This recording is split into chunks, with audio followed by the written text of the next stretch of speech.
Okay. It's wrecked by these fucking allergies right now.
The silliest. Fucking Introducing you as that today. It's awful. All right, we are live. It's episode 22 of Hxro Labs Live with RT and Nick Cote. Good afternoon, everybody. Good to see you guys. And we're plugging at all cylinders on TradingView on YouTube. So let's get started. We're heading into the long weekend, and it is a volatile entry. It feels like mid-2017 when it seems like every time there was a long weekend, everyone, everyone freaked out. The whales decided to dump the market into the long weekend, shit everyone's pants collectively. And that's just what we've got today on the back end of a economic report from the U.S. government basically saying we're doing not great, but we're doing better than we said we thought we might be, which is their way of making something that's not good sound better. Yeah, who actually believes anything that comes out from governments anymore?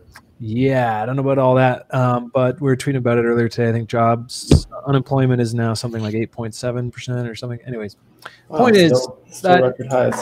Yeah, not great. So, but it was presented as like, you know, doom and gloom was like the prediction, and then they're like, hey, look at that, it's not so bad, but it's like it's all a wash when you think about it. So that has caused the S&P to come back down to its previous breakout all-time highs. Might have even dipped below. Nick's really the guy looking at that, so I'm going to let him kick off.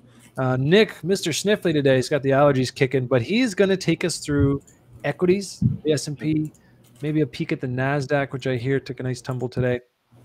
and we'll assess the damage.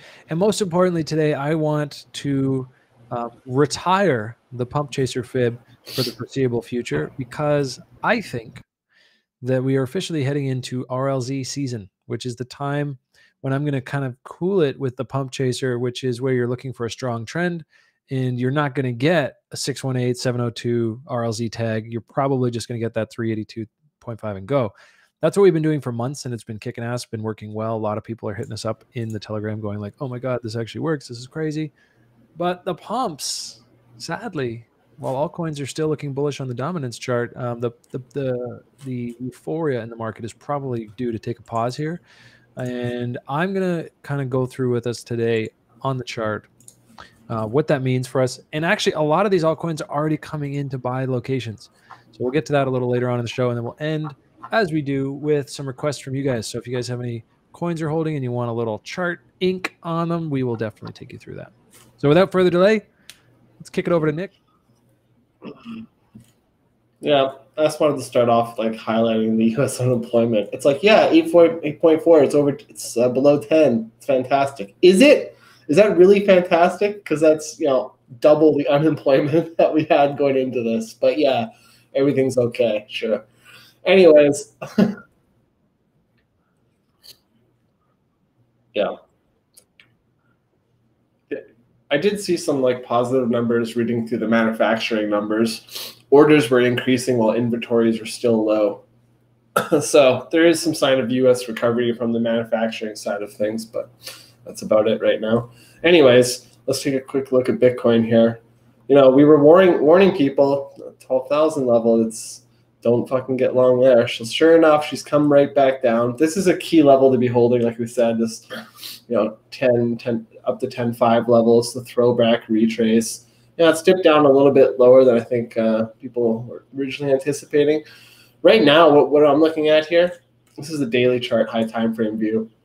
I do not want to see, so there's two resistances here that Bitcoin needs to reclaim here to actually, you know, show some signs of life here. This 10.5 level, pretty pivotal that we reclaim this. Otherwise, you can see, you know, resistance, resistance, resistance. If we, you know, and flip support here twice, right? So if we flip this again to resistance, I'm pretty confident in calling for further downside from here. The next logical level will be around like, you know, 9,700, 9,600. So that's what we're keeping an eye on. If we do manage to get back above this 10.5, well, what's that going to do? It's going to open up this range here again. So we'll be looking for that 10.5 to maybe close this gap here at 11.2. So we'll bring this down to the 4 hour, kind of give you an idea of how this should path for the bulls on the bulls and the bears. Yeah, like it could happen, but again, if we reject here, this is going to be a devastating rejection. This will be headed dramatically lower than what people think. Anyways, if we get bullish, it's going to go right to here. Probably come back down, retest this little, you know, support level that carried over from 10.8, 10.7. Come back up, higher lows, and then that's the most bullish case. Do I think it's likely to happen quickly? No, not really, especially with the legacy doing their stuff. The bearish case, you know, it's breaking this 10.5, getting a rejection here, fails again, and we would probably be headed to new lows. Down she goes.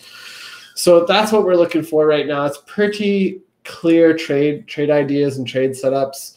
If you're looking to short, you could be shorting this 10.5, 10.55 level. You know, probably a tight invalidation of that, you know, above 10.7 or something, 10.75.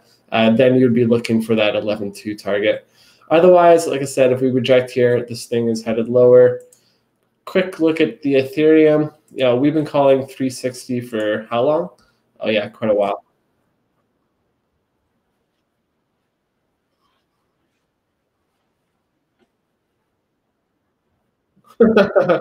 Yeah, this was a fantastic move. And why I really like this candle here, this is Gemini, is that we've swept these lows here, right? I thought it would go a little bit lower with stop losses, but I guess there wasn't really that much to trigger for whatever reason. But same thing with Ethereum right now, right? What do we need to see here for bullish and bearish biases? Well, same thing with Bitcoin. We're going to draw the thing out. Right now, so we've swept these lows here, swept, swept, swept, swept. So that's good. Yeah, I agree.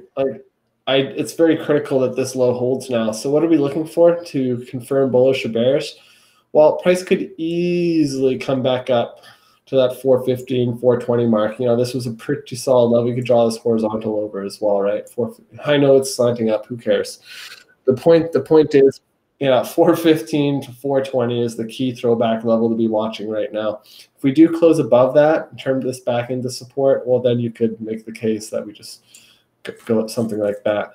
But in reality, what's happening right now is bearish momentum has taken hold in the market. So if we confirm said bearish momentum, it's going to get rejected here, higher, boom, and lower. Where are we going to be looking? Where do we think this bottoms out? Well, the next major level is right here, isn't it? In this consolidation block. You can see that it was already tapped once right here, right? Proved support. So it's very logical that we see these levels again. If we get rejected and we stay below that 415 mark, I definitely believe we would be heading a nice little volume node there as well to the 320 mark. I would be expecting a significant bounce there. If for whatever reason, I'm wrong and the market goes lower, well, let's zoom this back out because we have not really filled the real throwbacks, have we? Where is the real throwback level, guys? It's actually all the way down there at 285. This thing just absolutely rocketed through and never looked back. And do not tell me that this thing cannot fill. I watched Ethereum go from 1,100 all the way back down to 400 to fill this gap right here. And then, bounce back up to 800. But trust me, this stuff gets filled more often than it doesn't. You can see that really well here. So this was the weekly level that we had marked out here on ETH, at 460 to 500 level, pretty significant. Sure enough, taps it right on the fucking dot. Rejection, it's still, spots are still holding these range lows. That's probably why we didn't see such a big cascade on the futures. Yeah, we're still have those range lows there. And that's coming off the high there back in June. So from, I'll delete all this shit.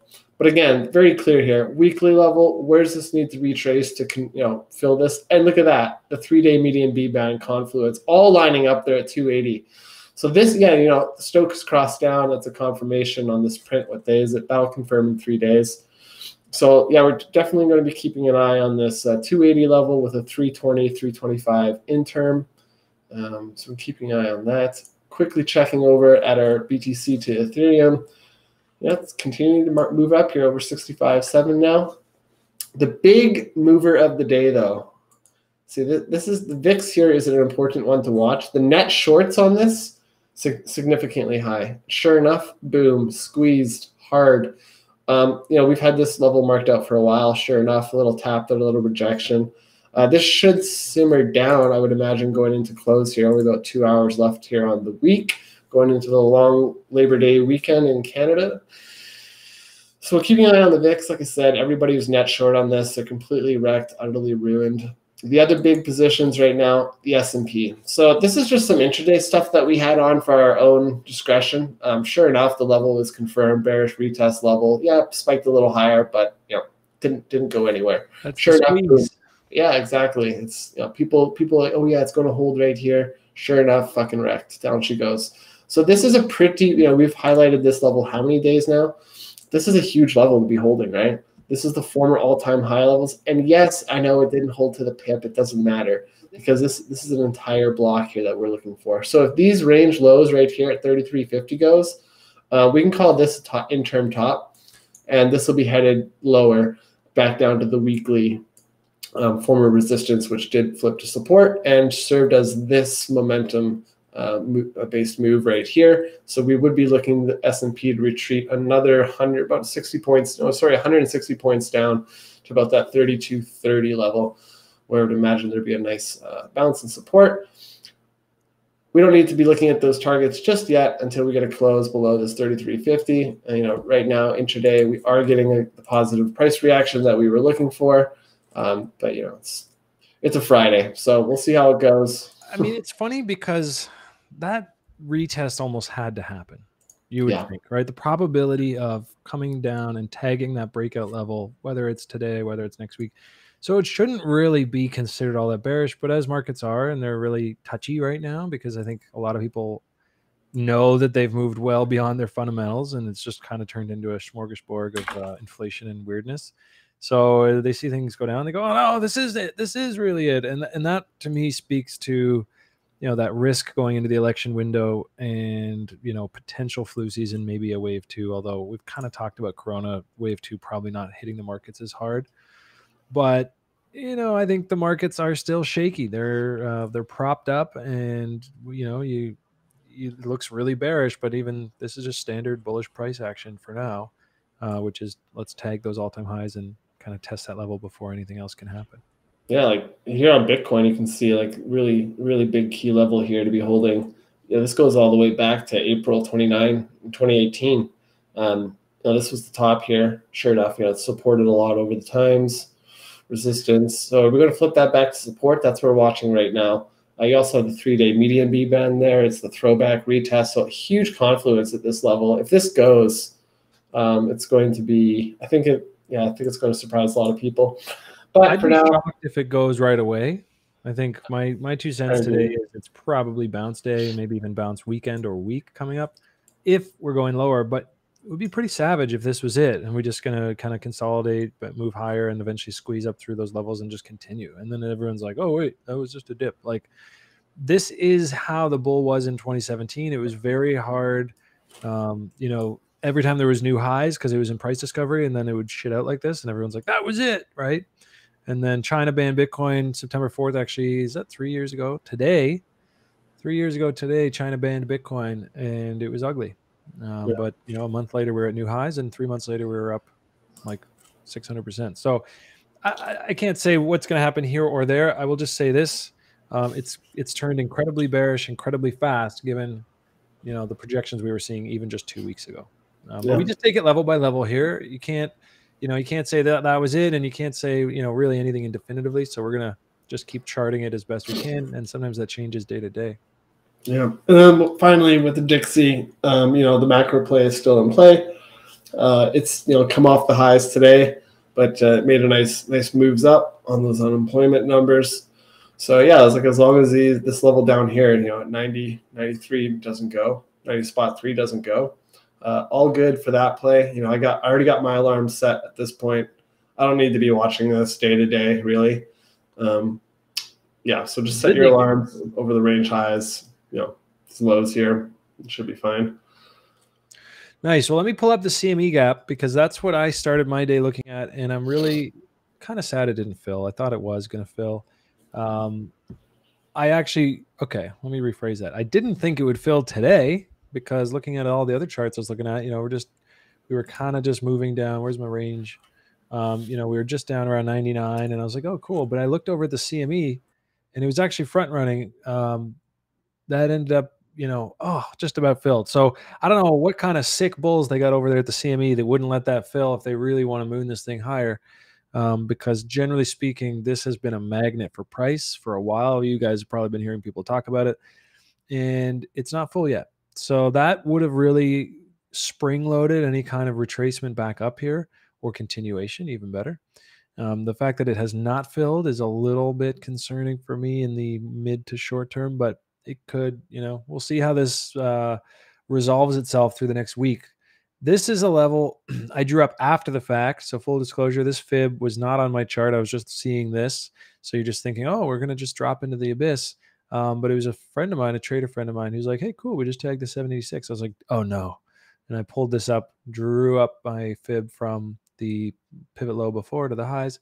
And, sometimes, and this is why I love fibs, because they take what might look like the abyss and they give you some nice levels on it. And sure enough, after one tag, and it was just, again, the sweep there of those lows below range low. Now, there is a trade here for the bears. Remember yesterday, we had an emergency broadcast. We were on stream, and I was saying, we're at range lows. We just swept range lows. We printed a doji. So I'm not ready to call continuation yet. I think, if anything, I would be longing or holding here. It's just a weird place to be selling. But we did break through that range low. We have come up and tested this underbelly of the previous range. So there is suddenly the location and potential for a setup here. I am not going to rush to short it. and I'll tell you why. Well, I shouldn't make that statement. I'll be honest, I just haven't looked on my lower time frame futures in the last few hours. But my thought is with this really strong bounce, I mean, if we really just wanted to crap out and lose our lunch here, we had an opportunity to, and I was actually trading this live. I got short on this little RLZ here. Let's see, what would that be here? So if you look here, I was just doing some snipey little day trades this morning because I figured it's so volatile and I'm watching it. And if we are at the range lows and we're going to keep going down, I wanted to be part of that. So after this little market structure fail, we come down, we pivot, I drop my fib. I guess I could put the replay on to make this a little more clear. So this is what I was looking at the time. And I just thought, okay, so if now we've got this fail and we come back up into this short RLZ, that's going to be a potential trade for me. And as you can see, it just chopped around a little bit, spiked right up into some cheeky little orders, set up down around the 786 and the 702, and then just crapped out. But right when I was ready to celebrate and say I caught the move, it friggin' launched right back up here and stole some of that gain away from me. So we didn't get very long down here, swept all those lows on ETH, swept the lows on Bitcoin, tagged the sweet spot. And because of that, I'm starting to think, and again, based on some of the levels, Nick, you were just talking about, I think this would make sense as far as max pain goes to actually squeeze back up here after giving people a day or two to really shit their pants and sell their positions and probably take some losses. So we'll see. This is chop. It's very hard to call. I think I'm more comfortable in the higher time frames right now. And on the high time frames, we're just coming back into a fairly predictable level. The when was always the question, but if anyone said to me when we left this big, support resistance level, do we need to head back there? Given the gap sitting right down here on the CME as well, I would have been like, yeah, probabilities like over 80% that we're eventually going to have to visit this level at some point, as markets tend to move in big zigzags. And in crypto especially, the ups are euphoric and the downs are depressing. Like, it's a very emotional market. It's like the sky is falling or, Lambos. There's no chill with the crypto market. And when there is, everyone just hates it, right? You get this right here. Like, this was painful. Remember this? Everyone's like, are we going to go to 7K? Are we going to go to 12K? Well, we have our answer to that question now. Now we can go to 7K. Yeah, exactly. Well, I think we'll do both, everyone. But first, we're going to make sure you lose as much money along the way as possible. So we've had some gains. We've had a really good summer. This wasn't even the trade. I mean, the trades have been Uniswap pairs. We've been altcoins. We've been covering a lot of them on here. We've been ripping faces. I think actually Zem is still up there. I don't know what's going on with Zem internally, but this, I mean, what a smack, right? You get out of this SR level here, and it's just been like moon session, and it's just starting to roll over. So I think there's something to be said for shorting altcoins that haven't responded yet to this Armageddon. So let's pull up the one from yesterday. We actually had this on stream. Didn't really think about this till after, but I was like sitting up there. I was basically saying I wouldn't long this thing right now. And I went to, as I was going to bed last night, I was like, wait, should I have been shorting it? Because the whole friggin' market's going to oblivion and TRX is up 30%. Like, that sounds like a nice little outlier that will eventually catch the bug as far as like the bear bug goes. And actually right on stream yesterday, I think it was coming up into this 382. Yeah, it was right at 382 yesterday when we were live.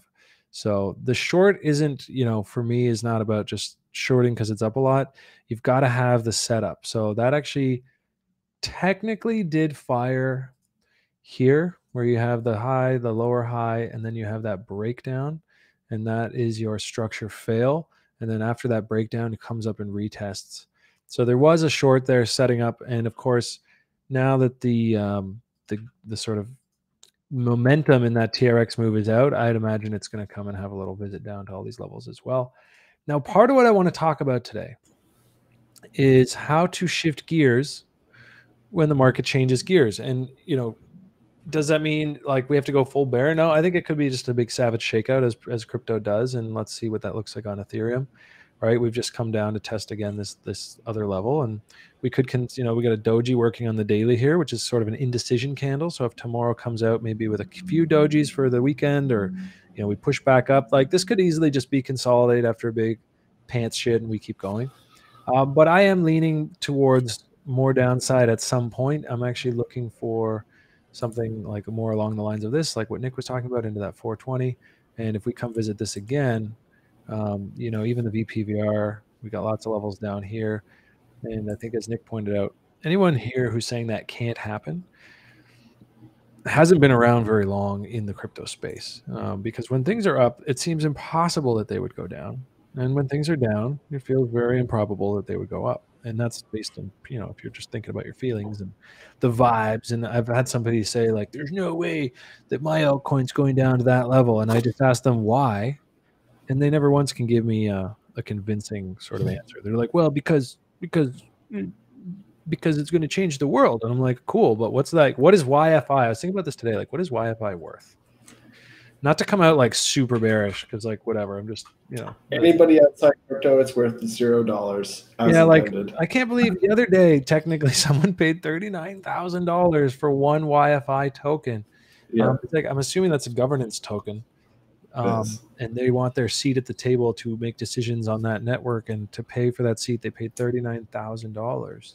And now it's worth 26. You hold on to that token even at 26. Like, okay, guys, so, you know, I got this token, I want to sell. I mean, there's a market here, so there are buyers.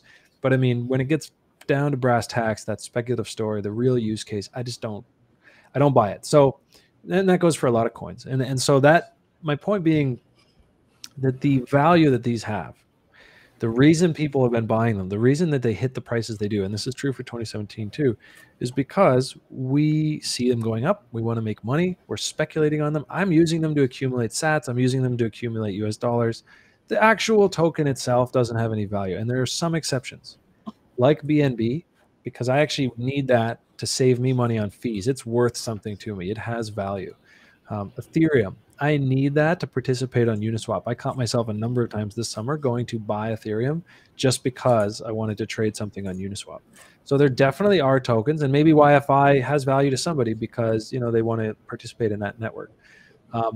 But point being, you know, the narrative can shift very quickly, and because there are so many profits this summer baked into prices, like there's a lot of people in here who have made a lot of money, and they might still be holding it now, but if they catch sort of a wind that, you know, this thing is going to unwind, they will sell. They will sell. They will take a profit. They might take a loss, people who bought up here. So we're going to cycle. If we break, you know, if we break this level, if we break some more high time frame levels that Nick looked at, we are going to cycle. So let's talk about the transition from pump chaser fib to RLZ, because that is an important one. As I learned with fibs and what I was taught with fibs, the way to use them is to really be looking for locations to buy and sell in these RLZs.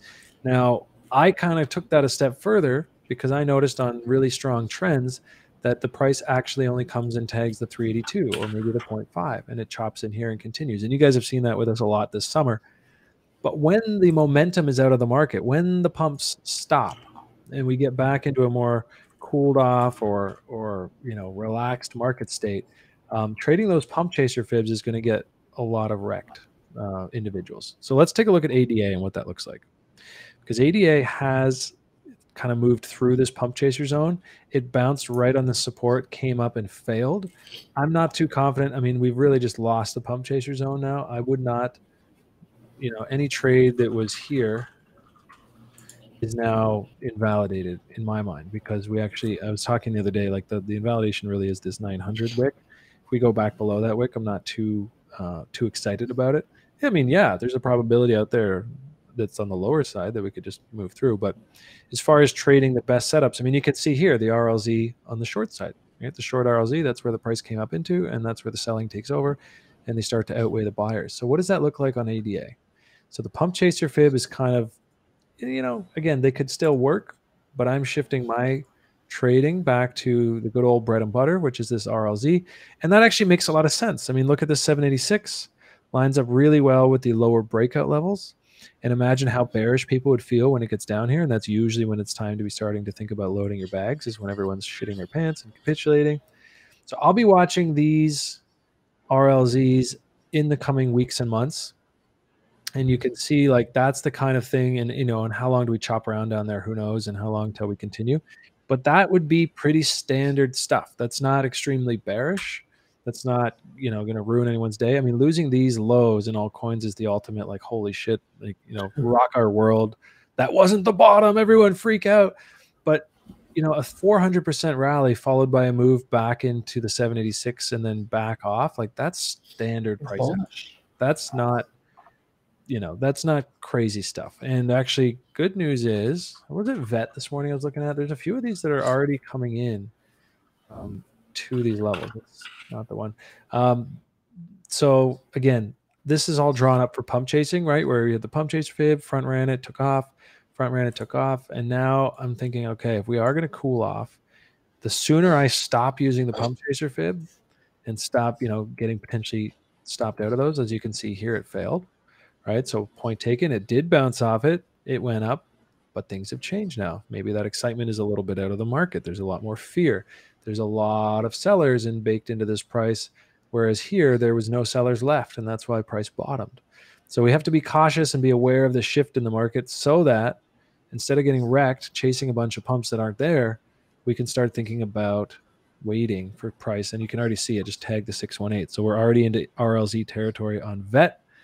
And so what I'll be looking for is some of this kind of stuff where we get down into this like sweet spot area. The ultimate snipes, well, the ultimate snipe is this 886, but 786, I know a few guys who just trade exclusively off of that, and they do pretty well. There was a coin yesterday. Maybe when Nick takes on a chart, I'll go look for it, but it basically came in, it looked so bearish, it was just tanking, and then I pulled up the chart, and I mean, it was just a tag at a 786. So if you're making these kinds of levels your entries, you're going to end up in a position of strength where you can like ride those positions through whatever the next cycle brings, as opposed to once price gets down there feeling like, oh no, I should have sold before, now I'll just sell now because we're going down, and then you get, you know, you're selling the bottom. So really try to avoid exiting positions in these kinds of areas to the long side. Just like if it was a short RLZ, which I bet price came into this cycle. Yep. So price actually just did that the other way, and that's where we had our top. So this kind of fib action is what I live for. And I think now that the excitement has come out of the market for a little bit and altcoins have done really well over the next few months, my thesis is that we are heading into RLZ season, and pump chaser can just go on the shelf for a little bit until we get back into that euphoria. Again, this is probability based. I think there's a chance that this is just going to be here and then we're going to continue, and then it's absolute, you know, race back to it. But even in that case, you're going to see a lot of coins did tag their RLZs. So it depends how much you love a coin. If you can't live without it, buy a little at the 618. You know, if I can pass on it if I have to, but I'd still like to really get some, maybe I'll grab the 702. If I don't really care and I just want the best entry and it's just some random coin I want to make money off, maybe I'm going to be real chintzy and try to snipe some 786s, maybe even an 886. And I think there's a lot of those coming because it's just the nature of the move. I'll give you an example. This is one I was pretty bullish on earlier, and I did catch a trade coming up out of this market structure through this trend line, bouncing right off there, and then getting a nice take profit up in this fib extension. Well, now I'm out of that coin, and I'm getting interested again because it's right back down against its lows. It's down at this 786.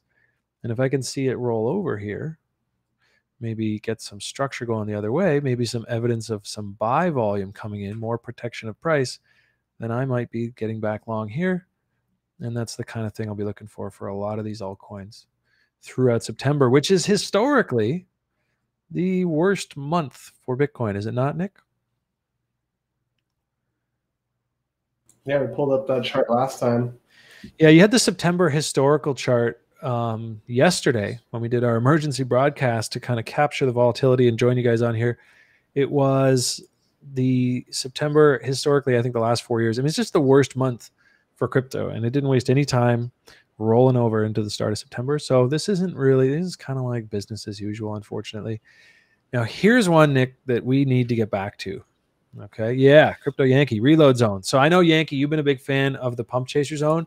And I just wanted to make it very clear today on stream that, you know, personally, as the guy who kind of came up with that, I am shifting off of the pump chaser zone. I am not chasing pumps right now. I am waiting in the reload zones patiently. And again, not just auto buying here. I still can wait and I can watch it. You know, you want to see this, right? You want to see price turn back up. You want to see buyers step in. There's no rush. I think for me personally, I probably won't be buying too many altcoins today, this weekend, maybe even into next week. We'll see what next week looks like, but I'm certainly not rushing to what they call dagger catch. If we're going to go back up, if we're going to reverse and have some new highs, there will be signs on the charts, and I will be right there to catch them. So think of that RLZ. That's the reload zone. It's a concept created by Brian Beamish over at TRI, my trade mentor. So if you're wondering where I got that from, that's him, and I want to make sure I give him a proper shout. I was actually just talking to him earlier today. Very smart dude. He's been in the market a long time, and this reload zone concept is his, and it's definitely the season to be thinking about that. And man, if you can get some nice entries through this kind of a reload after what we just saw, let's get a nice bullish coin. What's a big dirty bull coin? Any polka dot coin, really. Okay, well, let's see what DOT looks like, because it doesn't really have a strong base to work with. Because, see, I've already got the reload zone drawn up on DOT. I'm watching this one. It doesn't really have a strong base because it hasn't been trading very long. So unfortunately, we don't have like a big, long year accumulation type bottom to work with. But yeah, it came out, it put in what is going to have to be the best we got for a base.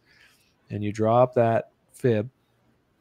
And yeah, it's going to come down in here almost, I would say, over 80% likelihood that it's going to end up trading through this at some point. And we'll see what happens when it gets here, right? I think I'll probably, this is one I might even be comfortable taking, just like an auto. I might just snipe something at 350, hit that 786. So I know at the worst, I can cut it at the lows or even just hold it, because I just think longer term it's going to be a pretty strong project. But definitely be watching the RLZ on DOT. And one thing I want to look at, Nick, we've been watching this, whatever we want to call him, the ETH whale, the ETH Chad. Yeah, Chad whale. Okay. So for anyone who was not aware of what I'm talking about, this is the open interest on the long side on Bitfinex. In other words, this is how much money is being borrowed to long Ethereum. And it kept shooting up as price tanked. Every time there was a major dump earlier in the year, somebody added to a long position. And so Nick and I hypothesized that is evidence of a whale making big, large plays on Ethereum to the long side, which makes a lot of sense because it was after or leading into the halvening, but it was also leading into ETH 2.0 and DeFi. So they were speculating that ETH was going to go up and do really well. And the reason we think it's a whale is because you don't get public buying these kinds of dumps. You don't tank like 60% or 40% one day, whatever that was in March, and suddenly like the public's rushing to buy. That's just not the way the markets work. So this to us is whales' fingerprints or footprints or fin prints. So we've been watching this chart, and the reason I'm bringing it up today is because the thing we're watching for is for this to roll over. Now, this is a different pattern than what we've seen up until this point. So let me explain. Price has tanked. It has rolled over. It was actually the second worst day in 2020 as far as one-day candles go on Bitcoin. I don't know about Ethereum. And so what we would expect to see if Chad Whale is going to continue what he's been doing, he or she or they, is for price to continue rising or the open interest to continue. And they're just chatting it up and buying every dip and blah, blah, blah. But in fact, what we have seen is the open interest has fallen off here. Now, could that be public open interest that started joining the party late here and they're just rolling over? Sure. But if we get bearish market structure on this chart, which hasn't quite fired, as you probably already noticed, I got to get the magnet off. So like this is our structure line right here, right? Breakout. And it's funny, it's open interest, but it still follows these TA levels. Tap, tap, tap. We're tapping again. If that breaks down here, that means there is a lot of people, particularly this Chad whale, closing their position or maybe starting to offload it and distribute, in which case that's going to be a really strong tell to help us decide back on this chart, like what's going to happen next. So what I see, if I had to be a predictor of things, and I think Nick is in fairly close agreement on this one, which is nice when we align, is we've got a potential for a head and shoulders here on Ethereum. So we'll be watching for this move. If we get this kind of a squeeze or lazy kind of reverse retracement back up, where is that going to head to? How high? How much volume is going to come in? These are the things we'll be watching. And then we'll be also watching this, because if this is rolling over while Ethereum moves up, then that is going to be our sort of internal tell that this is fake out, that this move back up is for shorting, that it is that squeeze. It's our chance to exit and take some profits and get short, whether that's with Tether, whether that's with leverage and whatever. Careful with the leverage, guys. It's a lot harder than it looks. probably just better to be Tether if you're not sure what the hell I'm talking about. And that's going to be really nice. I mean, there's nothing better than being hedged and in a position of strength when the market's not being bullish and sexy and fun, because instead of feeling wrecked and you're actually, making money, or at the very least you're not losing money. I know Nick yesterday was pretty fired up, and that's because you were in a big fat short, right? Yeah, I love making So money you're in a both big directions. fat short, everyone's like wrecked, and you're sitting there like, yes, down, go down. Let's go. Right. So, and I tend to have a harder time shorting than longing. I think most people do. And I think that's where a lot of bears find their edge, because they're, it's like the guys in The Big Short. They're like, those garage guys, I forget their names, but their whole fund was based on finding overvalued stocks, because humans tend to lean toward optimism and shorten the shit out of them. So there's a lot of value to that. And I think this internal look at this ETH longs we've been tracking is going to give us a really strong signal potentially if it rolls over while Ethereum rises up. So there's a lot of things that have to happen here still, but that's what I'll be watching, and hopefully that makes some sense to you guys who are here to learn from us. Because like that's a sick signal. I mean, I think if this does move up, there's going to be a lot of this, like, did you buy the dip? You didn't buy the dip. Haha, you sold the bottom, suckers. Like, there's going to be bullishness very quickly back in this market if we get an accelerated squeeze up, over the weekend and next week. But if that's happening on low momentum, if that's happening on low volume, if we're seeing the long interest rollover, it's going to be a really nice signal for us to be sneaky and get in and short the shit out of it. So I think some coins are breaking lows on DMG. Yeah, so I mean, you know me, I'm always a pro crypto champ. Like, I'm here to champion the crypto space, but I also just have played with fibs and been in this market long enough to just understand that, again, that might look like this, and then it might just, and then through here, what are you doing? Are you just holding on your bags because someday maybe they'll go up, or are you making money, saving money, and like it's just, I think a move like that would not be out of the question at all. I'd put it at like, I don't even know. I don't want to lay a percentage on it, but more downside in the future is always possible. And I see a lot of signs in this market that maybe we went too far too fast, and we need to chill out, and that's okay. Just have dry powder, guys. You can't have dry powder if you don't take any profits, or if you don't, if you're DCAing a little bit. These are my thoughts right now. This is how I'm playing the panic, so that if this level breaks, I don't have any regrets. I'm not sitting here like, oh man, I wish I paid myself, made so much money this summer, and now I'm just like sitting here broke. Like, I plan to capture whatever move comes next, and if that means, breaking up above here and continuation, sweet, long that retest, let's do it.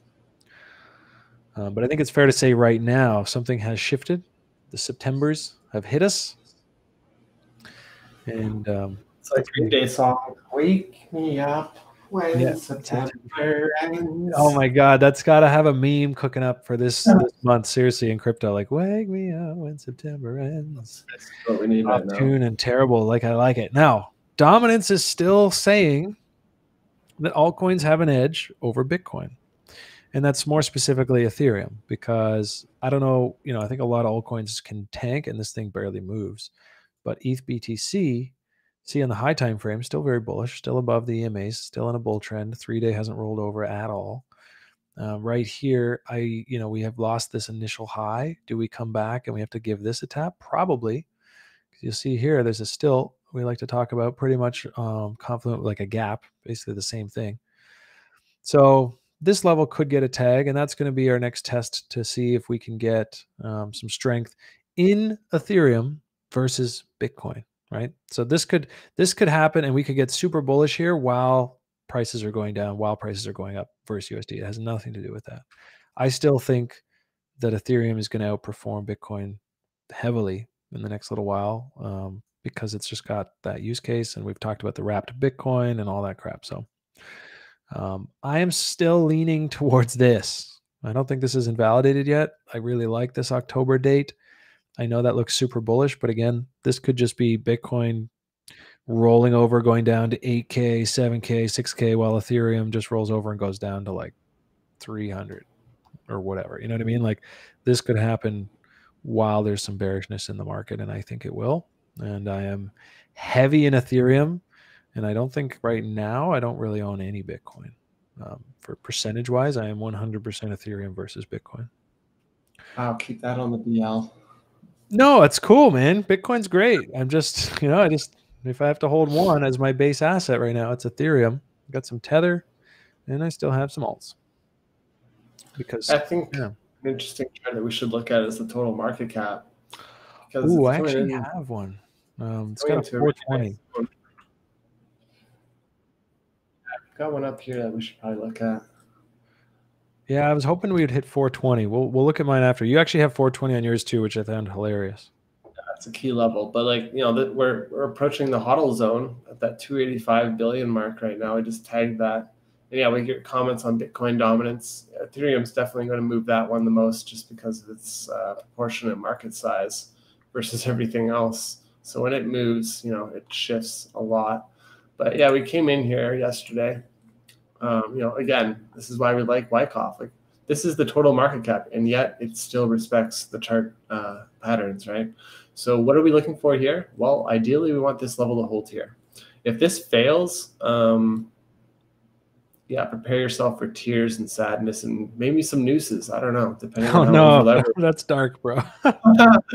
But right here, this is what we're looking at now. So you're kind of trapped in this range, right? So I could see us bouncing around this 280 to 340 billion mark. That wouldn't be terrible, right? That's nice little cool off period there for sure. But if we get back above this, I think bull rally confirmed once again, and we'll move back up. Hopefully that 420 level. That would be a savage shakeout that we just saw if that's the case. I think I'm going to put that at 20%. Possibly 1 in 5. I'm going to say sure, yeah, we'll rally back up, consolidate, and then we'll just continue, and then all the bears down here will look like idiots, and that's cool. Yeah. But I think 80% we do have to clean up a bit. Yeah, I agree with that. And like I said, I'm not going to be calling for new highs until we're firmly above this 340 billion mark again. Otherwise, we're just going to be at the mercy of the legacy markets, right? And so we're keeping an eye on that. Less than an hour, or about an hour to close. We got a nice bounce here on the S&P. A little response to the crypto markets. So you can lower this bearish retest level, kind of right here, right? Yeah. Well, and we're broke. I lost everything again. So sure enough, like we're rallying back here into the close. This is the former intraday support level that we were holding. If this breaks to the upside, I think we're gonna move back up to 3480, which crypto markets will respond. However, this is resistance right here. So let's keep a very close eye on how price reacts. If it gets rejected here, probably count on new lows. So keeping an eye on that. And then I wanted to take a quick look at the SXP chart here. We've been watching this one for a while. It broke pretty key level today. Yesterday actually. Yeah, I got wrecked on that one. I mean, not wrecked, but like my stop loss hit. I was very upset. Yeah. So minorly upset. I gotta stay flat. No emotions. At the end of the day, like the fundamentals of good projects haven't changed in the last 24 hours. The only thing that's changed is the price of those projects. I think like scooping up at good projects, the key daily and weekly levels is the strategy right now for the midterm. Go pull up the KuCoin chart. SXP USD on KuCoin. So it's got some old levels as far as like looking left goes when we're looking for retraces. That's definitely the one that we want to. I'd be curious to see what levels you spot on the weekly right away, because I bet there's some juicy ones. Yeah, like this is got a nice history there, and yeah. Again, yeah, I'm looking for lower. Like I would love to be buying this daily range down here. This was the entire origin of this entire move. If you get another opportunity to buy down there at like 1.2, 1.5, yeah, I'd be looking for that. Right now where it's supporting, you can like this was the breakout candle, right? This is where it finally broke through the range. So yeah, it makes sense that we've had a little bounce here. But in terms of like a reload zone, I would love to be reloading down here in the wicks of this range rather than buying right here. But again, I think it's going to all come down to what happens in the legacy markets here, if we can bounce over the weekend or not. Yeah, and really through the month. I mean, some of these RLZs, not only this, the guys, just remember this, tops come into markets a lot faster than bottoms. Yep. So, you can have to snipe your take profits. And that's why I like to use those fib extensions, because they're just very snipey. You can just have your orders working at those levels. But when it comes to bottoms, I mean, yeah, sometimes you get the wick down and that was the entry, the best possible entry, but most likely. And if you switch over, John, I'll switch over to my SXP because I got the same one. I actually had this level drawn up on it already, this old SR level from some back time when I was charting it. So, it's going to have to come in, and it's not too likely. I mean, yeah, tag and go if you're in a strong bull. But if this is like, okay, time to exhale here, probably going to come in here and consolidate for a little bit. And in that case, you don't have to be the first to buy it. You don't have to be the sniper at the bottom. That is literally what they call catching daggers. And hey, sometimes it's great, sometimes it's fun, and it works. For the most part, though, you can be pretty patient with this stuff, and it might even pretend like it's taken off without you. But then it's just, and then you get into that nice market structure, and then it's like, okay, cool. Yeah, you're buying here maybe instead of there, but it's headed in the right direction, or you have a good idea. I don't really care what price I get an asset. I think, Nick, you're the same way. It doesn't matter what price it is. It matters what price it's going to be tomorrow. Like I want to buy into momentum. Yeah, I want to buy when things are going the right way. Now you can see we had a really nice rally on SXP, obviously, but it's kind of gone its cycle. We even had this little ABC thing going on, so now it's time for that big old, bore everyone to hell, washing machine. Oh, I'm long, I got wrecked. I'm long, I got wrecked. I'm long, I got wrecked. Okay, screw this coin. I'm never buying it again. And then it's whoosh, and we're off to the races. So, be aware of this kind of stuff. This is pretty standard issue for markets, and I really like seeing Yankee. He said, yeah, man, I'm all good. I'm sitting there just chilling and tether. I'm just going to wait till the friggin' momentum was back in the market. And he's not going to lose $1. Keep your coins safe. I don't want to jinx you, but he's not going to lose $1 in value on those tethers or USDs or whatever fiat he's sitting in. He'll be sitting right there with that same dry powder when the time comes, and he's going to be ready to go. So I really like that approach. I'm not sitting 100% USDT yet, but if we get that bounce, like I outlined earlier, the weak ass move up on ETH, if that happens and we get some of these other signals, you better believe I will be sitting in over 80%, stable coin for a little while, and playing on futures and just having some fun that way. So let's dive in. We're getting up to near the top of the hour. I know we got to wrap right on the hour today. So let's get into some coin requests. We got 10 minutes. Nick and I got a little rambly yesterday with our community requests. I think one of them ran like 7 minutes. So we talked about it after. We said, let's get some rapid fire going, and we're going to get a shot clock up here in the future so we can just be like, wow, boop, beep, bop, boop. But for now, what do we got? Yeah, I got it right here. It's an easy chart. What absolute savagery in these movements here. Like, wow. 200% rally to 100% retrace that rally to new lows. Like, welcome to the community once again. Ouch. This thing looks god awful. So what I'd be looking for, I wouldn't touch this thing unless it's in a wick back below 4.3 or something.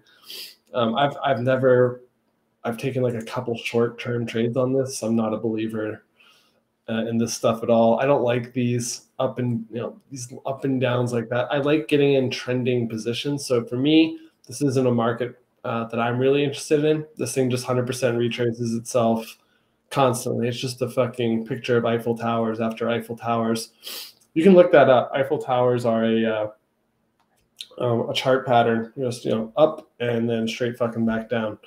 Right here, yeah, there's no reason to be bullish on this. This looks, I guess it's in the location at the very least. It's parked in the RLZ. I can see it from here, but other than that, momentum is not.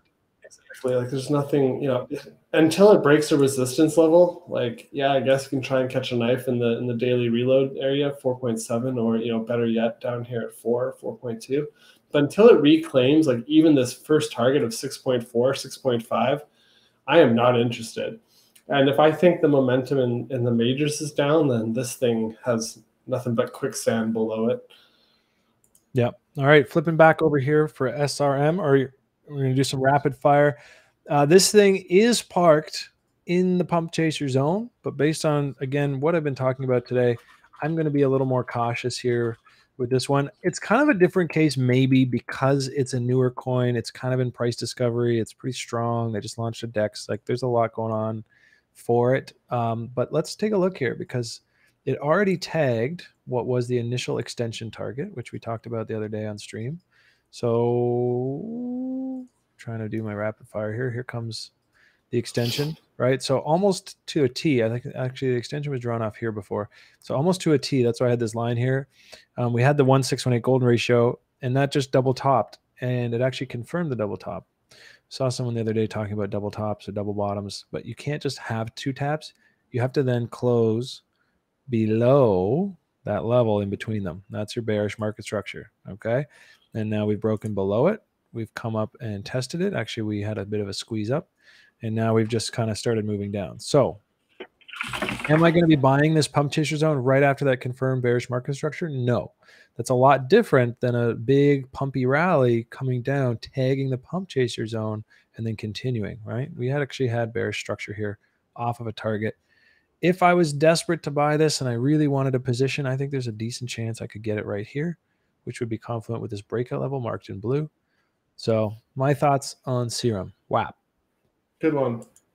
Moving over to my here, I got a quick XRP chart. This is a really easy, nice, clean chart.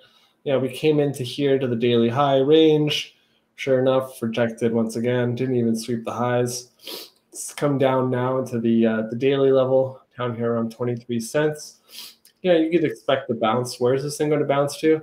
Probably the throwback level, between like this 28 and 27 cents level. If we get above that again, I'd again, like everything else, I would flip my biases to more interim bullish. But until we get above those levels, those have to be treated as bearish throwbacks, unfortunately. So, yep, if you're looking for longs, 22 cents, probably looking to resell 27 cents, and validation, over to 30 cents. And I quickly wanted to do a YFI because I love this chart. Again, same thing here. Look, we come back down into the range, retest the bearish throwback. Sure enough, rejection, make a new low. Now 28,000, probably going to flip as resistance. If we do lose this level here, it's going to be a sharp drop back down to 20,000 levels. So that's a 30% drop. There's no reason to be bullish on YFI unless we're closing again above 33,000 to throwback level here. Yeah, I would agree. And I think very quickly the steam might come out of that one was people realize, like, what is this? Market cap, sure, it's got a low coin count, but I mean, $20,000+ for one token for a unit of governance. I just still haven't quite wrapped my head around it. As exciting as it was, and I actually did trade it from like 2,200 to 3,600, but that's a story for another sad day. Now, here we are on Solana. We've got the rally, the pullback, the rally. There is an uptrend happening on Solana, and it is, as you can see, parked in the pump chaser zone. So we're actually getting a lot from Solana and the last one I looked at, whatever the hell that was. Serum, and they are related, so that makes sense. And so this pump chaser zone, again, higher risk. I actually don't mind this one quite as much because I don't know. I don't mind it as much. It's at a breakout level. There's a trade here. If we are going to get this kind of bounce that I'm looking at for the majors, I think there's a trade here for Solana. Absolutely. But what I would want to see is some kind of market structure to confirm it. I wouldn't want to just snipe daggers here. And after you get this market structure, that's almost a time when I would be like looking for this kind of a thing and trying to snipe my entry down here. Because oftentimes you do get that where you get that confirmed structure and then it just chills for a bit and then goes stab. And then if it's going to continue. So that's sort of my 2 cents on that. Ultimately, for Solana, newer coin, I'd be looking to get into this RLZ. Confluent with some previous breakout levels. I love the sweet spot. It's my favorite thing. If it hit the 618, that's a sweep of all these lows. I think that's a high probability of happening at some point in the near future. And that would invalidate if we make new highs, because of course, then I would have to draw this up and drag it up. Yeah, looks good. I got Falcon swap up here. This is more of a Uniswap play, so someone wanted to post it there. The key level to hold right now, obviously, is 20 cents, 24 cents. If that goes, not great. But for now, that's your support level. Constant. It doesn't look. It's basically a descending triangle right now. It's forming up here. There's no reason to be bullish on this thing until we're back above 42 cents. It looks like would be the target on that from a horizontal as well as a diagonal. Other than that, can't place limit orders just yet. But yeah, set some alarms if you can even do that on these things. I don't think so. ChartX. I think you can do price alerts on CoinGecko. Okay, well, that works then. Not as great, but it's still good, and you can have the phone app. Better than nothing. Yeah. Yeah. So yeah, I'd be keeping an eye on that 24 to 20 cent level. Yeah, that's Falcon Swap. Not much going on over there, to be honest. Like, these guys are all going to be at the heel of Ethereum. Obviously, we said before, these things generally hold up a little bit better, just because their market caps are so small. People aren't necessarily rushing to there's less free up the liquidity right away. Yeah, Sure. Exactly. It's also less distributed. Yeah. All right, we're back over here for Blockstack STX. Now, this is one I was speculating on earlier in the month of August because they had a mainnet launch coming up at the end of August. And all they had really done through all this rallying over the last, and through the whole year, basically, have just been chilling. So they looked really bullish. Potential for the mainnet launch, which was around the end of August. And as you can see here, that's right where the top came in, which is often the case. Sell the news. So we've got bearish market structure, and that's pretty much the theme right now along these. So the party, again, me going back to that RLZ season, I think party's over, and we're going to say that this is now actually resistance. It hasn't been tested. It hasn't been tested as such, but I imagine that will act as resistance. So if we get back up here and I was holding onto an old bag and I didn't really know what to do with it, I'd probably just let it go and let this thing cool off down into this RLZ. Let's tag this old support. Having said that, there is a possibility that this thing is tagging support right now and getting a retest. So if the market turns back up here, this one is already kind of at the RLZ. Didn't take its time getting down there. And so you could say that there is a level here, and that's confluent with the 618. And as you can see, it tagged that today and has moved back above. So a bullish close here with a candle there. I mean, yeah, there's potential for continuation, but the latest structure we've seen is bearish. And again, back to my thoughts on the overall market right now. I would probably just take my time with STX and be looking for these kinds of ads here down in the RLZ. Hell yeah. So that's going to wrap our show for today. As we get into the long weekend, I have a special announcement about Monday, and we may or may not have a special guest on Monday. Can we confirm that?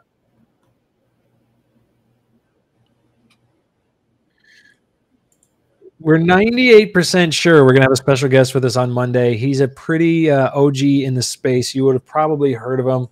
And otherwise, we're going to have Nick and myself, as usual, on a special time on Monday for the long weekend, the holiday Labor Day. It's going to be at 7:30 p.m. Eastern. So that is going to be the half hour before the daily close.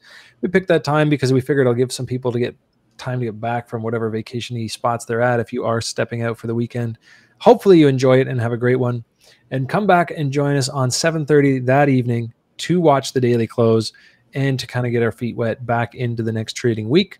And we'll see what happens to crypto over the weekend. I'm sure it's going to be fairly volatile and exciting. Hopefully, though, it just consolidates and prints us 3 dojis, and then we can have a nice bullish week next week and bounce back up to 420. So without further ado, I will say goodbye. Nick, final thought. To the moon, right? Let's go. No, let's take it. I mean, hey, maybe this is all we needed and we're just ready to take off. But we got to print this doji first, and we need a big green bullish bounce tomorrow. So here's to hoping. Till next time, have a wonderful afternoon and weekend, and always play from a position of strength. Never FOMO. Ever.